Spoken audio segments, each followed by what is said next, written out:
Welcome to Horror Classics Audiobooks, where timeless terrors of literature comes alive once more.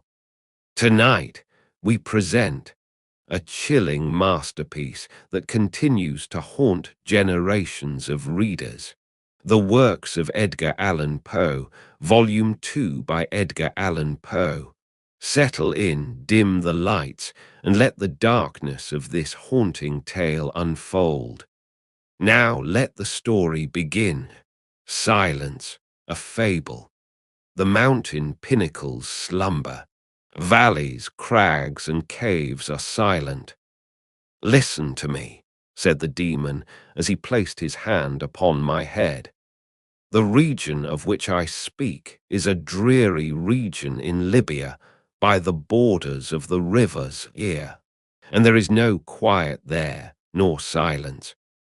The waters of the river have a saffron and sickly hue, and they flow not onwards to the sea, but palpitate forever and forever beneath the red eye of the sun with a tumultuous and convulsive motion. For many miles on either side of the river's oozy bed is a pale desert of gigantic water lilies. They sigh one unto the other in that solitude, and stretch towards the heaven their long and ghastly necks, and nod to and fro their everlasting heads. And there is an indistinct murmur which cometh out from among them like the rushing of subterrane water, and they sigh one unto the other. But there is a boundary to their realm, the boundary of the dark, horrible, lofty forest. There, like the waves about the Hebrides, the low underwood is agitated continually. But there is no wind throughout the heaven, and the tall primeval trees rock eternally hither and thither with a crashing and mighty sound. And from their high summits, one by one, drop everlasting dews, and at the roots strange poisonous flowers lie writhing in perturbed slumber. And overhead, with a rustling and loud noise, the grey clouds rush westwardly forever until they roll, a cataract, over the fiery wall of the horizon. But there is no wind throughout the heaven, and by the shores of the river Zaire there is neither quiet nor silence. It was night, and the rain fell, and falling it was rain, but having fallen it was blood. And I stood in the morass among the tall, and the rain fell upon my head, and the lilies sighed one unto the other in the solemnity of their desolation. And all at once the moon arose through the thin, ghastly mist, and was crimson in colour. And mine eyes fell upon a huge grey rock which stood by the shore of the river, and was lighted by the light of the moon. And the rock was grey, and ghastly, and tall, and the rock was grey. Upon its front were characters engraven in the stone, and I walked through the morass of water lilies, until I came close unto the shore, that I might read the characters upon the stone. But I could not decipher them, and I was going back into the morass, when the moon shone with a fuller red, and I turned and looked again upon the rock, and upon the characters, and the characters were desolation. And I looked upwards, and there stood a man upon the summit of the rock. And I hid myself among the water lilies that I might discover the actions of the man. And the man was tall and stately in form, and was wrapped up from his shoulders to his feet in the toga of old Rome. And the outlines of his figure were indistinct, but his features were the features of a deity.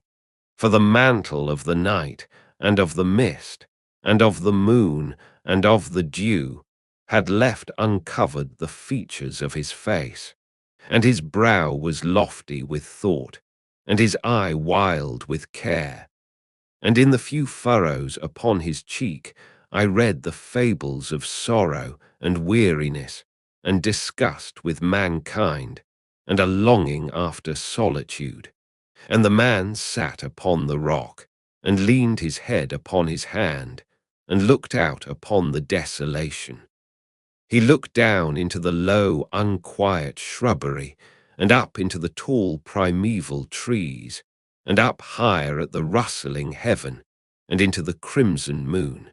And I lay close within shelter of the lilies, and observed the actions of the man. And the man trembled in the solitude, but the night waned, and he sat upon the rock. And the man turned his attention from the heaven, and looked out upon the dreary river Zaire, and upon the yellow, ghastly waters, and upon the pale legions of the water lilies.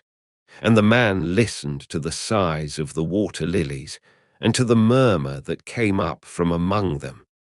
And I lay close within my covert, and observed the actions of the man. And the man trembled in the solitude, but the night waned, and he sat upon the rock. Then I went down into the recesses of the morass, and waded afar in among the wilderness of the lilies, and called unto the hippopotami which dwelt among the fens in the recesses of the morass. And the hippopotami heard my call, and came with the behemoth unto the foot of the rock, and roared loudly and fearfully beneath the moon. And I lay close within my covert, and observed the actions of the man. And the man trembled in the solitude, but the night waned, and he sat upon the rock.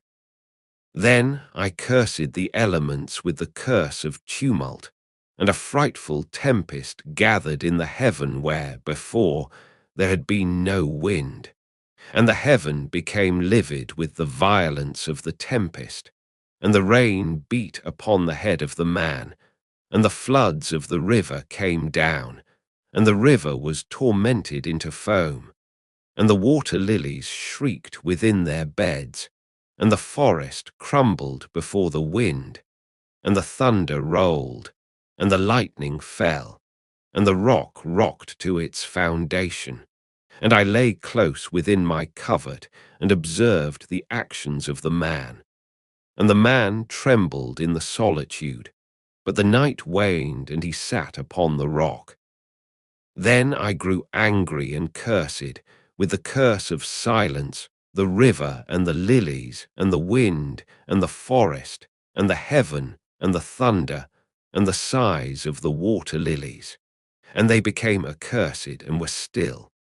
And the moon ceased to totter up its pathway to heaven, and the thunder died away, and the lightning did not flash, and the clouds hung motionless, and the waters sunk to their level and remained, and the trees ceased to rock, and the water lilies sighed no more, and the murmur was heard no longer from among them, nor any shadow of sound throughout the vast, illimitable desert.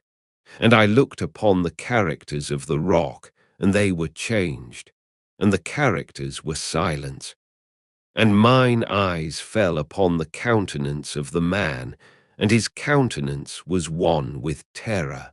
And hurriedly he raised his head from his hand, and stood forth upon the rock, and listened. But there was no voice throughout the vast, illimitable desert, and the characters upon the rock were silence. And the man shuddered, and turned his face away, and fled afar off in haste, so that I beheld him no more. Now there are fine tales in the volumes of the Magi, in the iron-bound, melancholy volumes of the Magi. Therein, I say, are glorious histories of the heaven, and of the earth, and of the mighty sea, and of the genii that overruled the sea, and the earth, and the lofty heaven. There was much lore, too, in the sayings which were said by the Sibyls, and holy, holy things were heard of old by the dim leaves that trembled around Dodona. But as Allah liveth, that fable which the demon told me as he sat by my side in the shadow of the tomb, I hold to be the most wonderful of all. And as the demon made an end of his story, he fell back within the cavity of the tomb and laughed. And I could not laugh with the demon, and he cursed me because I could not laugh. And the lynx which dwelleth forever in the tomb came out therefrom, and lay down at the feet of the demon, and looked at him steadily in the face. That wraps up Chapter 9 of the works of Edgar Allan Poe, Volume 2. The next chapter is already live. Click the link in the description or the card above to continue the story. Don't forget to subscribe and turn on notifications so you'll know the moment each new chapter drops.